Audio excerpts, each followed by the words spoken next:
All right, tech fans, happy Monday night. And what would Monday night be without more tech for you people here on Tech of Tomorrow? We're always bringing you tech. Now, what's up? Well, check it out. Just a week ago, we brought you guys a card from the people over at Sapphire. This was their new HD 7790, and this was their 1 gigabyte edition. Now, they released the 1 gigabyte edition. They went back, they reflected, and they were like, you know what? Since NVIDIA has a 2 gigabyte edition card out, we should probably come out with one as well. Now, this thing still has 896 stream processors, has 1 gigabyte of GDDR5 memory, 128-bit memory interface, all basically the same features as we saw in the previous card, only this one is the 2 gigabyte edition.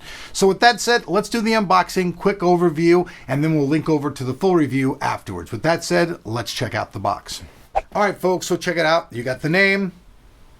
You got it right here, Sapphire HD 7790. Then right over here, we move it across to the nice breastises. You can see the pair of those there, along with some weaponry and a mask, So she'll come to your house, she'll get you turned on, and then she'll kill you with her M16.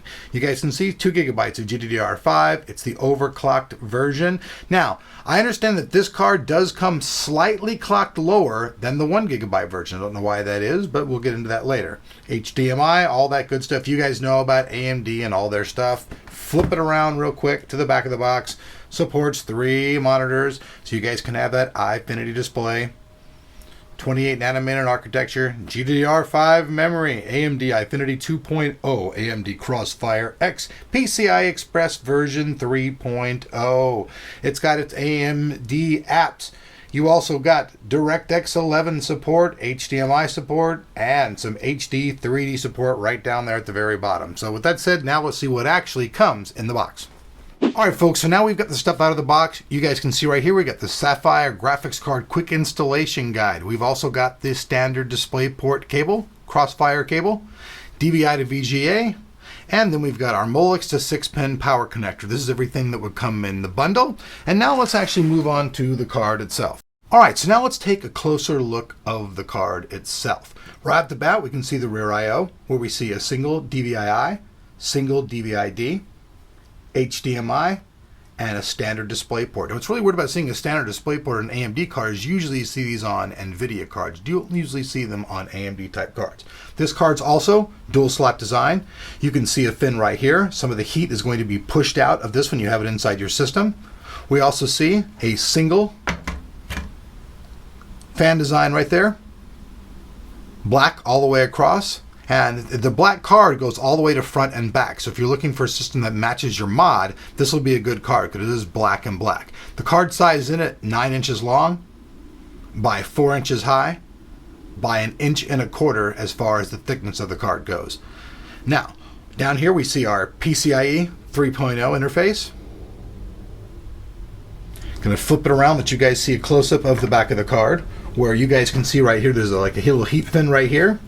Now, one thing that's really cool is that this card actually has cooling fins on the memory, unlike some of the other cards. Let me flip it around to the back right now. You guys can see black on black. And it's even got the rear cover, which I really like. That way you can set the card down and everything, and you don't have problems with the card. Makes it a lot easier for testing and stuff like that. And the PCB, you can see, is completely black underneath it as well. Over here, we see the single Crossfire connection. This will do dual Crossfire mode only. Gonna flip the card around again to its side. We're underneath here, you guys can see they have some of their VaporX type cooling in there. You can see the 2 copper heat pipes going there. So what basically happens is the heat from your GPU gets sucked up into heat fins, then into these pipes, and the rest of the heat gets blown out additionally through the rear of the card. Here's a single 6-pin power connector. You need about 140 watts, and it's suggested to have at least a 450 watt or better power supply to use this card. Give you guys just a nice thin, real quick look in there so you guys can see some more of the cooling. So there you have it, the brand new, well, newer than new, I guess. The second version should be kind of the 2.0. That's right, the 2.0 version, because this has got 2 gigabytes of DDR5 instead of 1. This is the Sapphire HD 7790 2 gigabyte edition, which has pretty decent cooling and everything. And I know a lot of you folks are going, hey, where's the review? Well, check it out. If you guys want to see the review over on our website on www.techoftomorrow, I have the full written review with all the specs and all the rest of the stuff on the card. Unfortunately, I only had the card for about a day, so we had to test it, make the video, get the written review, and there's only so much time that a guy has. Like usual though, if you folks like this video, make sure you hit that like button. We totally appreciate that, and we like your interaction. Also, if there's anybody out there looking to buy this card, look down below in the information that we have, and we'll have everything in the link in the description below where you can buy the card or check out the full review. I'm Elric. Thanks for watching Tech of Tomorrow. If you're not subscribed, hey, make sure you do so, because we've always got great things going on here. Tech of Tomorrow.